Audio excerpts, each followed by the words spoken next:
বিএনপির স্থায়ী কমিটির সদস্য মির্জা আব্বাস। দীর্ঘ 17 বছর নির্বাসনের পর বিএনপির ভারপ্রাপ্ত চেয়ারম্যান তারেক রহমানের দেশে প্রত্যাবর্তনকে ঘিরে দেশের রাজনৈতিক অঙ্গনে নতুন আলোচনা ও সমীকরণ তৈরি হয়েছে। বিএনপি নেতাকর্মীদের উচ্ছ্বাসের পাশাপাশি এই প্রত্যাবর্তনকে ইতিবাচক হিসেবে দেখছে একাধিক রাজনৈতিক দল। একটিবারের জন্য বাংলাদেশ জামায়াতে ইসলামের আমির ডক্টর শফিকুর রহমান বলেন, দীর্ঘদিন পর একজন রাজনৈতিক সহকর্মীর সরাসরি রাজনীতির মাঠে ফেরাকে তিনি ইতিবাচক হিসেবেই দেখছেন। তবে বর্তমান রাজনৈতিক প্রেক্ষাপটে ঐক্য গঠনে তারেক রহমান কী ভূমিকা রাখেন এবং সেই পরিকল্পনা বাস্তবায়ন কিভাবে হয় সে বিষয়ে জামাত সতর্ক দৃষ্টি রাখবে।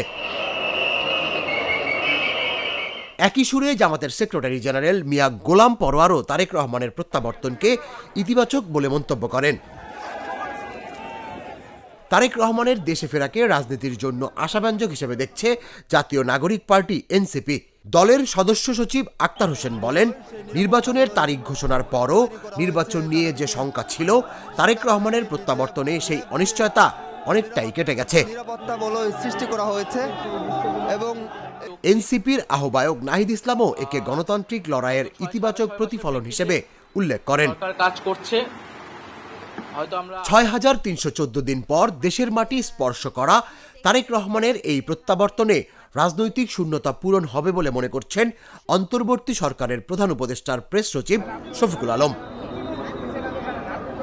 এখন প্রশ্ন হলো, রাজনৈতিক সহ অবস্থান ও ঐক্যের পরীক্ষায় কতটা সফল হবেন তারেক রহমান?